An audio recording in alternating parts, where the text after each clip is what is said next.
There is power in a story, and we all have a story. Our stories, if told, can inspire, encourage, and motivate. Hi, I am Rhonda, and welcome to the Book of Lives.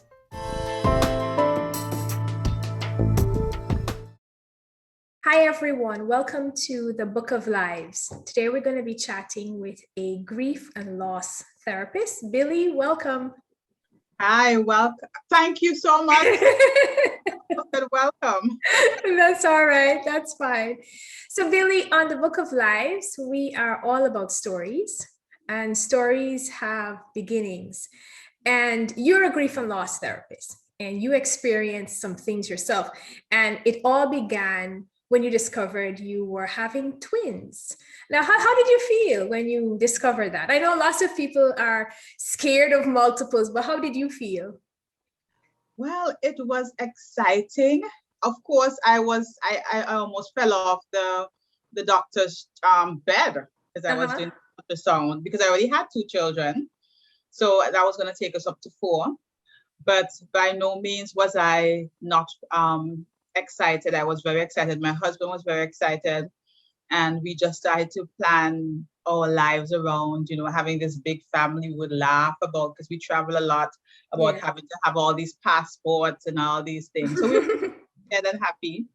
But we knew it was going to be a challenge. So we also began making some realistic changes in our lives in terms of responsibility so that we would have time to properly care for our children. Awesome. And during the pregnancy, you were diagnosed with a very unique condition. Tell us about that.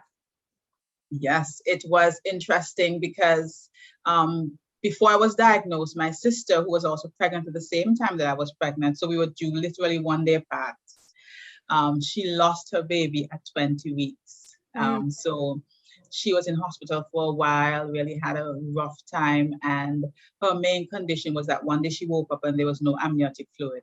Oh. And so I became even more sensitive to what was going on with the babies during my visits. And so right after her baby died, I remember going to the doctor, and I would always ask, how was the fluid? What's the fluid looking like? Or the person who's doing the ultrasound. And it's so interesting that one day when I went, she said, oh, I'm seeing something rather interesting. There's a lot of fluid around one baby, and another baby doesn't have a lot of fluid. She said, okay, let me just test and make sure everything is okay. She said, well, everything is okay. I'm seeing they're doing everything they need to do. It's just that there's a lot of water around one. And she said, I'm not going to put it on the report, but I'm letting you know. But I went home and I did my own research, and I had my medical visit to the clinic the next week. So when I went, I told the doctor. They were not very enthused that I was bringing that information to them because they had been telling me for 29 weeks, 28 weeks, everything is fine. And I did keep saying to them, my stomach is a little big. They say, you're having twins. I said, I know I'm having twins, but it's a little big. It's because I was measuring 40 centimeters. That is tummy size at 28 weeks. And you're saying that my babies are normal size, which they were. Anyway, I told her what the technician had said. And she said, okay, well, if you feel concerned, I'll put you on to a specialist. And that's where he diagnosed me with what is called twin-twin transfusion syndrome. And that is where when you have identical twins who are sharing the placenta, there is an imbalance between the amniotic fluid. So they were in their own sac, but they were identical twins. And so they had one placenta. And so what happens is that one twin has a lot. So in my case, one boy had 14 centimeters of liquid around him, and the other had 8, I think, at that time when we found out. So they diagnosed me with that, but I was at stage 1, which was really good. And not only stage 1, but I was at stage 1 at 29 weeks. So I had up to 32 weeks with, pretty much little or to no complications. So the prognosis was good. Okay. Prognosis was about 90%. So, we were not worried. I had to go weekly just to check the fluid levels. And from there, I, just started to live with that, situation of, there's something going on. That's why I'm so big, at least tummy size. I hadn't grown that much, but they were okay. Yes. So you managed the condition well. You gave birth. And then what happened? Something happened. What happened? Yes, I gave birth. Even that was a little bbit traumatic because it was an emergency thing. I was actually at breakfast with my husband for his birthday, and I said, I'm not feeling well. Now I'm still like 20, I'm 29 to the end of 29 weeks, going on 30 weeks. And he says, well, we have to go to the hospital, but I did, and they put me in the labor room. There was nothing going on in terms of labor, but something else was going on. We're not even sure to know what it was. But eventually I had to be flown from Tobago, where I live, by helicopter to Trinidad because they couldn't accommodate us in Tobago with twin transfusion. They didn't want me there. They didn't want the babies there because of the needs, possible needs. And I gave birth, and I had two boys, of course, by C-section. It was considered emergency C-section as well. And so I only saw one boy in the room, though. So I remember they brought the first baby to me, and they said, Mommy, this is the baby 2, and he's doing okay. But they kept delaying bringing the other baby, and I kept asking, aren't you going to bring the other baby? Aren't you going to bring the other baby? And they said, hold on 1 minute. I later figured out what was going on. They had to wait for the specialist to come in. So the specialist did come in eventually and said, okay, Mommy, babies are here. One is doing really well, which is baby 2, but baby 1 had some issues with breathing. And so we've had to whisk him away to the special intensive care for the baby in the NICU. And so you will see him eventually. So all went well. He was in care. The one who was healthy was always in outer NICU, so I was always able to go and see him. And after about 10 days, we were transferred back to Tobago because they had been stabilized. They said they were now able to grow on their own, even the one who was who was a higher risk. And within 2 days, within 48 hours of returning to Tobago, the healthy baby dies.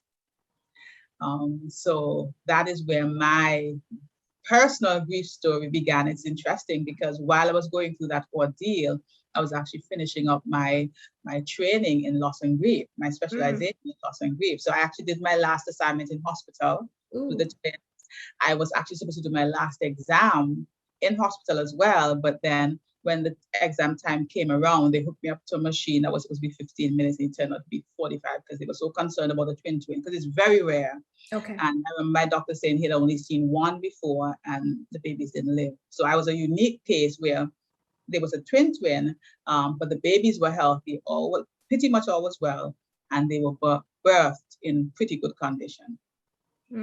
So you obviously experienced grief. Tell me, how did that grief manifest? Well, I must say first, it was delayed. Okay. I think one of the things that happened, because like I said, I was in hospital doing my work, and I remember my professor was aware of what was going on, and I emailed her eventually after baby died and said, one of the babies died. And she said to me, Billie, do not try to be the therapist now. You're just in grief. And I said, yeah, but clearly I didn't hear the message. Yes. Kind of calendering myself. Okay, you're in 3 months, you're supposed to be here. You're in 6 months, you're supposed to be here. Trying to be Billie the therapist when I just needed to be Billie the mom who lost a baby and is in grief. Yes. I had a lot of issues mentally, emotionally, and physically that came out of it. My eating really went really badly, and I'm normally a person who sees health as a value. So that was impacted a lot. I always talk about this one. I did a lot of spending, and I eventually, one time with my therapy, with my counselor, she said, Billie, you realize you're still in grief. And at that time, I didn't think I was so in active grief because it was months after. But a lot of spending took place where I would just be trying to cope. Like I would see commercials on TV, and when they say call now, I'd pick up my cell phone and call these 1-800 numbers and give them myself my credit card and buy all these stuff. And then I began to have some issues where, I'd have lightheadedness and my skin. I still struggle with that one, although it's so many years after. My skin would just break out and crack, my hands particularly. I had blotches all over my skin. Went to the doctor. The doctor eventually diagnosed me as having asthma. Didn't have asthma before, but by then I had all the conditions to qualify because I'd always been allergenic. I had sinus. By that time, there are times I would wake up, I could not breathe. So I had to be put on a ventilator inhaler. So all these things were happening. My hair fell out. I remember after the babies, when I had the first hairdresser appointment, she said, "Billie, your hair is coming out." And I think she realized what she was doing. She said, "Okay, don't worry, I'm going to deal with it." She was literally washing my hair, and my hair was coming out in her hand. So I had to do a lot of cuts and stuff. So they may sound insignificant, but it really transformed my life. And eventually I had to get help for the physical aspects. And that's where things started to improve over time. Good. So you documented your story in a book. Not so much the journey, but the journey out. And I wouldn't say document that way, because I didn't talk about my grief journey like I'm sharing with you now. So if you just read that book, you would know that's what happened. But what it was the steps that I actively had to take, one as a therapist, because general therapy, mood behavior change, and my particular journey back to health. And the genesis of that really is one of the times I was online shopping. I put on a lot of weight. I was uncomfortable. I never liked, being overweight. And I just couldn't stop. I was eating a lot of sugar. I just could not stop. And for a person who normally had control, I just didn't know why I couldn't stop. And it affected my self-esteem, because I was thinking, one, I was a hypocrite. I'm trying to tell people to live healthy, and I can't even get a grip on my unhealthy eating. That I'm putting on all this weight. And eventually I signed up for a program to lose weight. And I paid my money and got my first email. And I have little motivation to do this stuff. But because I'm also a pastor's wife, one of the things I had just gone into was a pastor's wife, so an international group. It was actually Lois Evans' pastor's wife group. And one day on email, I saw that they were advertising something called a sugar and a flour fast for pastor's wives. And I was like, well, something has got to help me. So I was like, no. And I went to the group the first time, and what turned out to be, what started out as a sugar and flour fast actually became my journey back to health, mentally, emotionally, spiritually. Yes. So for the 30 days, I came off of sugar. 30 days turned to 90 days. So 60 days, 60 days turned to 90 days. Now, for the most part, I eat 80-20. But generally what happened there was not just the dietary stuff, what became the loss of the weight that was besetting me. Yes. So grief, because I never felt I had an environment to grieve in. I guess as a pastor's wife as well, people expect you to be on top of it. God is good, and I know God is good, but I'm hurt. My heart is broken. I can't get up sometimes. I don't like to see y'all sometimes. Yes. You have kids, and I didn't have that freedom to grieve, and I still had to be supporting my husband, who himself was grieving. Yes. Be in the worship and do the dance ministry and just be churchy. Yes. I don't want to be churchy. And what that group gave me back was authenticity. Yes. Because it was for women, pastors' wives. And you would be surprised. Well, we know that in the group as pastors' wives, things that we go through, and we just have to just be like Mary and ponder these things in our hearts. And I think months I was pondering Xavier's death in my heart and didn't know what to do with it. And so through that, I moved through changing how I was eating to changing what was eating me, which is my thought patterns. Yes. And it's interesting. I'm a therapist, been in the field for many years, but I just couldn't get a grip when I was faced with that particular situation. So I was in crisis, and it helped me to not feel ashamed of being in crisis, but to understand that even helpers need help. Yes. And I was to get to that. So the book actually helps persons by looking at the link between mind and body, which incorporates a diet, and what is necessary for that change to take place. But that book actually came from me through my personal coach, starting the program Living in Health. So I had done a couple of groups before. And in one group, the Lord just said to me, you're writing all this material for the group, for your weekly meetings, put it into a book. Yes. And there was the birth of the Living in Health 21-day experience. It's a devotional experience. Lovely. Before we end, Billie, I know this has been a journey for you, and Still you're a therapist, so you have all the insights. What advice would you give to someone who is experiencing grief and loss? What is the one thing that perhaps they need to know and hear? mm, I mean, one thing is a little bit, but because there's so Yes. many, because everybody experiences grief differently, I would start with that. Understand that your grief is your unique experience. Yes. Allow yourself to grieve. So I know you said one, but let me just put it into one Sure. little package. Know that your grief experience is unique because it's you. It's your loss. You know the significance of it. And allow yourself to grieve, but allow yourself also to receive what is necessary for you at the time that you need it to be able to get through. For me, it started out by that group. And then I had to I always tell my clients, allow God to come into that grieving space, because grief makes us want to isolate, because we want to answer the questions why. And when we ask others the question that they can't give us the answers to why, we can get frustrated and we move away.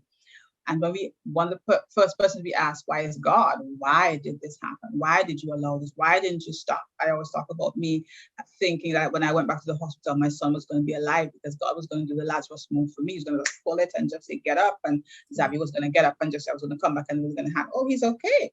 And I was going to have this great testimony in church. And my testimony is still great, but it's a different testimony because I never got him back. So allow God to come into your grief and bring all that you need to get through it. I like the quote that says, the only way out is through, and the only way I got out of my grief was going through it. Yes, yes. Lovely. Billie, thank you so much. I appreciate you sharing your story, and best wishes with everything.